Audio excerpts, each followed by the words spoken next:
தானே. இப்ப தீபக்னு சொன்னா தீபக் ஜெயிப்பாருன்னாரே என்னப்பா? இல்ல இதுக்கு தான் சொன்னேன் தனியா வராதீங்க. இல்ல சரி சாரி பேசுங்க. நோ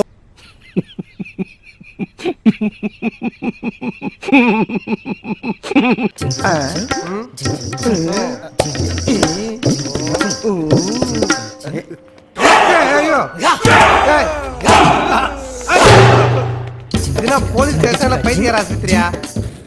யோசித்து பாருங்கள். என்னுடன் இருக்கும் 14 பேருமே முத்துவை எப்படி முன்னாடி நிறுத்தினார்களோ இப்பொழுது நீங்கள் அப்படி நிற்கிறீர்கள் உங்களோட கூட்டத்தில்.